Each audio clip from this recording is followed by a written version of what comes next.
i em vaig acostant al final, al cinquè misteri. El cinquè misteri us faré viatjar fins al cercle polar àrtic. El cinquè misteri. El cinquè misteri us faré viatjar fins al cercle polar àrtic. Fa 10.000 i escaig anys es comença a colonitzar a l'extrem nord de Noruega. També una mica més tard els esquimals ocupen tot l'Àrtic americà, fins a Groenlàndia. Aquesta ocupació esquimal és bastant recent. Els esquimals arriben més tard. Anem al Cap Nord. Al Cap Nord, doncs, a l'Atlàntic Nord, aquest té, des del punt de vista arqueològic, és molt interessant i té molts de problemes. Tota aquesta plana entre, que us he dit, que connectava Suècia, Dinamarca amb Anglaterra, és una plana, és un mar molt poc fondo, per això posen els aerogeneradors, els molins, els posen al mig del Mar del Nord, que no es veuen des de terra. S'han trobat fent dragatges per aquestes andròmines, s'han trobat restes de mamut, restes que ocupaven aquesta plana. I aquesta, amb les pujades i baixades del nivell del mar, òbviament s'ha convertit en mar, s'ha convertit en terra, mar, terra, i això fa difícil esbrinar què és exactament el que està passant. Sabem que no hi ha gel a tota la costa a partir de 13.000 anys. O sigui, a partir de 13.000 anys, tot aquest marró que veieu a la costa ja està lliure de gel en el nord de Noruega. Però no hi ha jaciments de més de 10.300 anys. És a dir, està lliure de gel, però la gent no apareix. Per què no apareix la gent allà? Hi ha dues possibilitats. La primera és que aquests moviments del mar han destruït els jaciments que teníem a la vora del mar. A més, en el 8.000, abans de la nostra era, hi ha un super tsunami amb onades de 30 metres que arriben, es produeix aquí, però arriben fins a l'illa d'Skye, on també hem estat treballant, i arriben les onades fins al Bàltic, i per tant es compren també molt dels assentaments antics que podien haver-hi, han quedat esborrats per aquest super tsunami. Però a partir del 10.300 ja comencem a tenir aquestes evidències, poder una mica més amunt, poder un problema d'aquesta isostàsia. Què és el que sabem d'aquest moment? És a dir, del 13.000, just quan comença a desfer el gel, a partir del 14.000 es comença a desfer amb anades i vingudes el gel, què és el que sabem? Ja sabem que des dels 16.000 hi ha gent que està acostumada, que té una certa familiaritat amb el mar.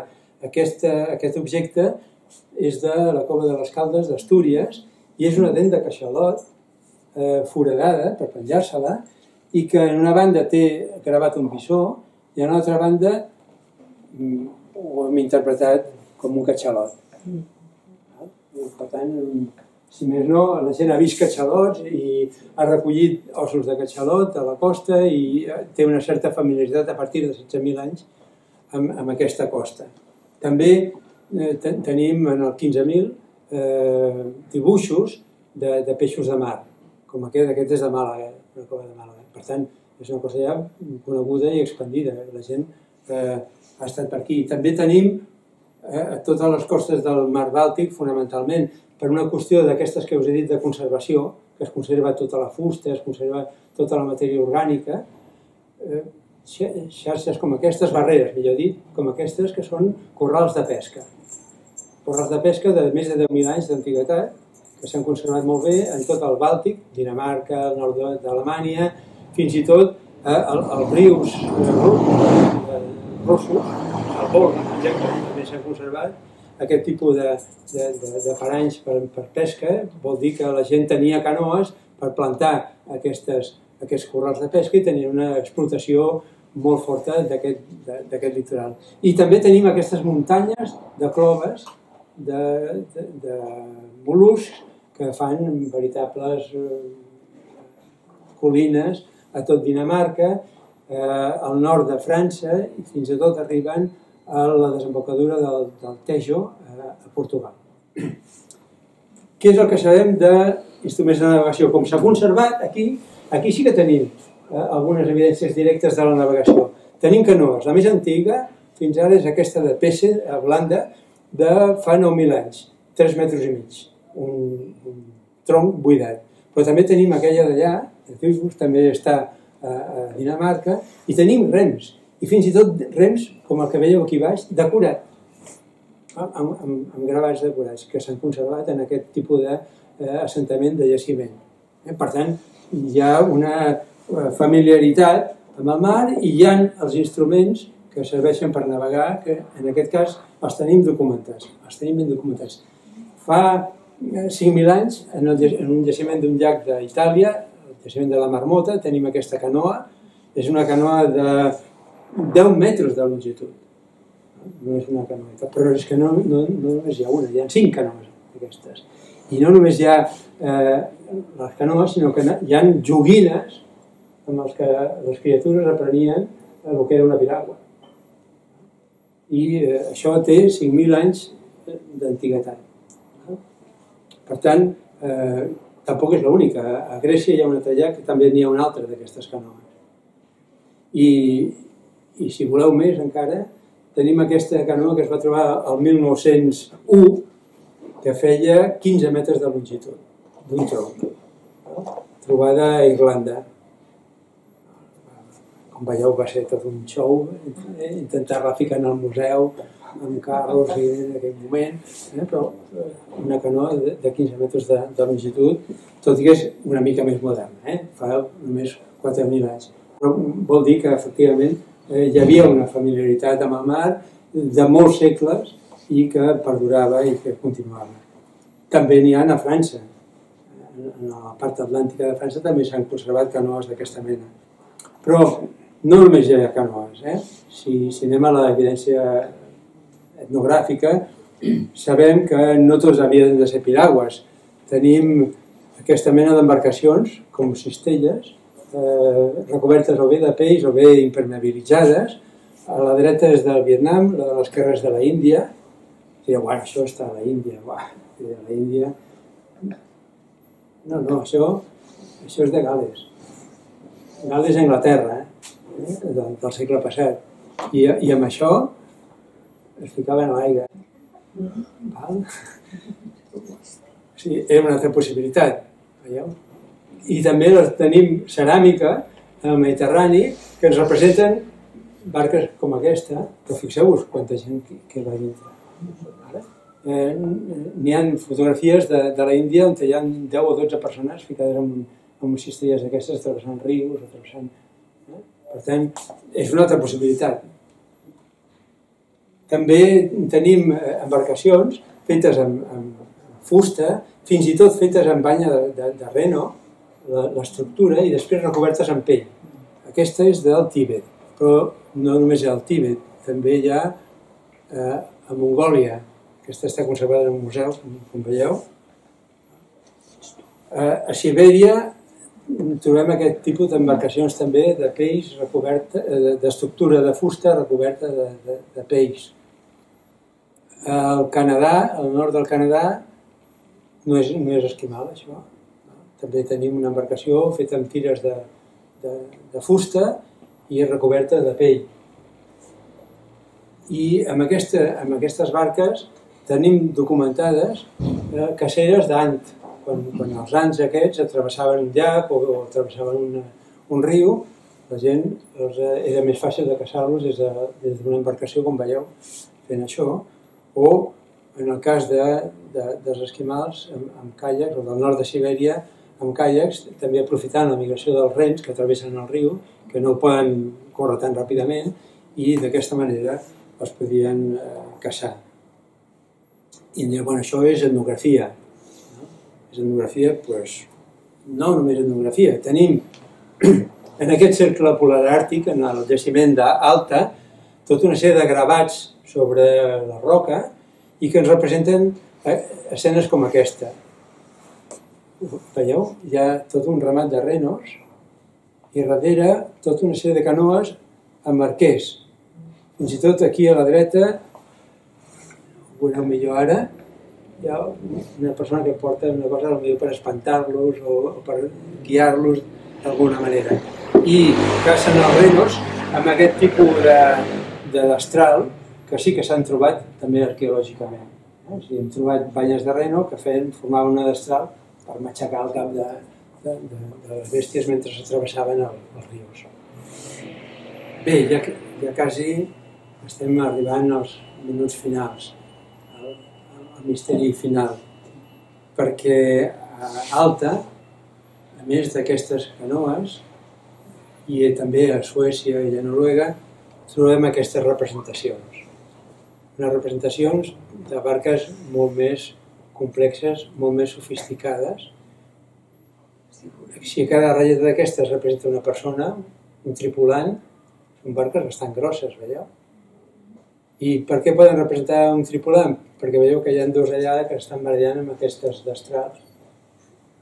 Són probablement canoes, que no són precisament canoes de gent pacífica, i que no són del cercle polar àrtic, sinó que venen del sud.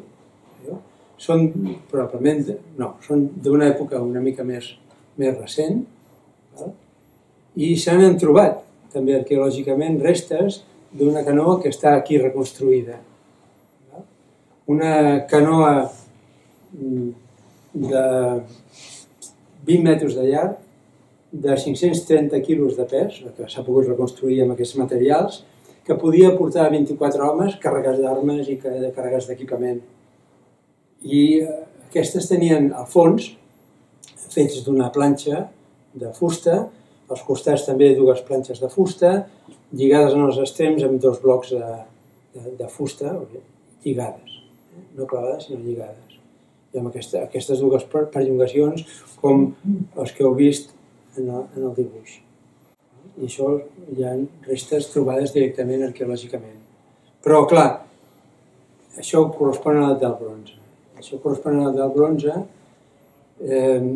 També els coneixem, aquestes canoes de guerra, aquí a la dreta, són canoes de guerra de la costa del Canadà, de la costa oest del Canadà, i aquella d'allà a l'esquerra és una canoa de guerra maorí, de Nova Zelanda. Per tant, són coses conegudes, són també per etnografia. Però quan he dit és de l'edat del bronze, vol dir que estem ja en l'edat dels metalls. Això és part d'un tresoret d'un príncep d'Irlanda o d'Anglaterra. És, com veieu, una representació d'un vaixell del nord, perquè estem parlant d'un altre tema. Estem parlant de ja societats que coneixen el metall. Si coneixes el metall, tens més facilitat, tens un instrument fantàstic per treballar la fusta i per fer taulons. I quan tens la possibilitat de fer servir taulons, faràs embarcacions més sofisticades. Faràs embarcacions amb taulons. Embarcacions amb taulons que ja estan documentades a Egipte, em sembla que aquesta d'aquí és d'Àfrica, no, de la Índia, del Japó, de Senegal.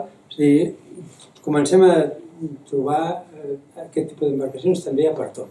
Hem parlat que trobem piragües a per tot, hem parlat que trobem barques de papiro a per tot, balses a per tot, i també comencem a trobar això. Però per fer això, evidentment, una de dos. O tens un tipus de fusta que és fàcil de tallar en forma de taulons, com alguns arbres que hi havia a la costa nord del Canadà, o bé tens instruments de metall que et permeten anar tallant els taulons amb més facilitat.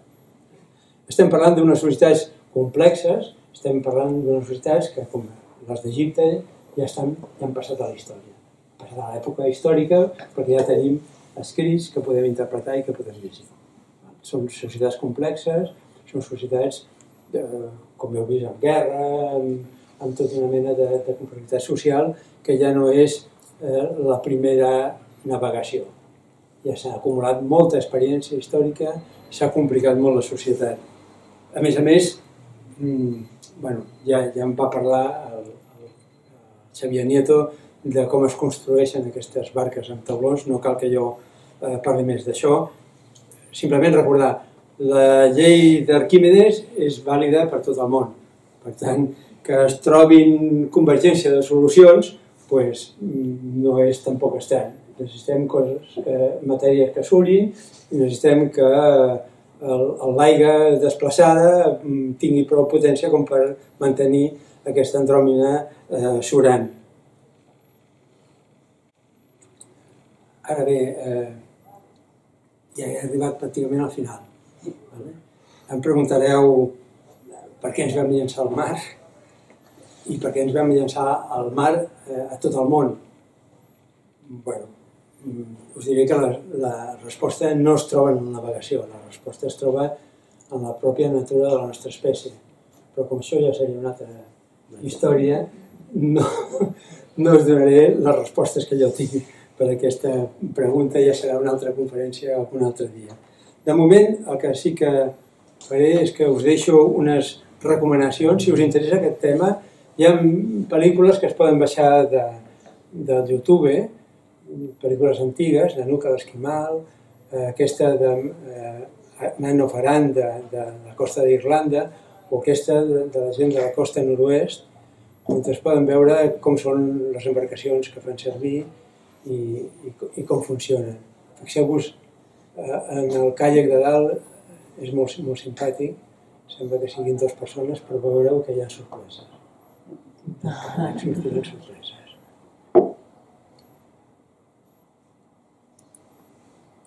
Us deixo una mica de repòs i després podem passar a les preguntes. Us agraeixo també la paciència que heu tingut amb mi.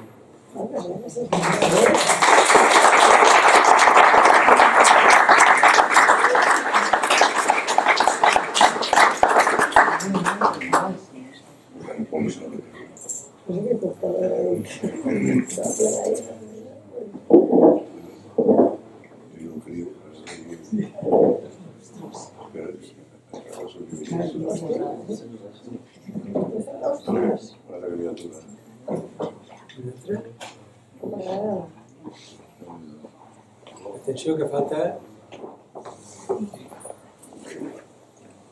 la cunyada.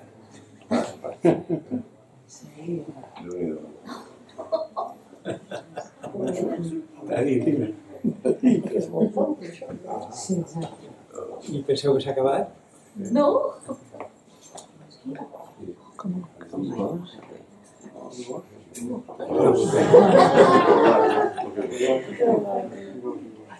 Mentrestant us heu perdut les canoes de guerra de la costa nord-oest.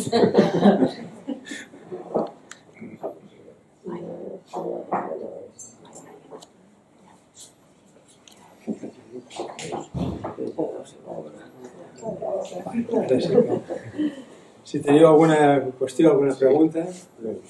Yo cuando habéis hablado de autopistas, porque a través del mar, hay, bueno, no un indicio, pero una cosa curiosa, y es que en latín antiguo el mar se llamaba Pontus, el mar Negro era el Pontus Euxine, y el Pontus era una manera tan fácil de ir a un sitio a otro, que cuando la gente sobre tierra construyó un puente para ir de una banda a otra, le llamó puente, le llamó Pontus también. O sea que precisamente la palabra puente significa mar. O sea que ya tenían la idea de que el mar era la manera más fácil de ir a un sitio. Y de transportar mucha mercancía con poco esfuerzo. Con menos esfuerzo creo que sería una cara.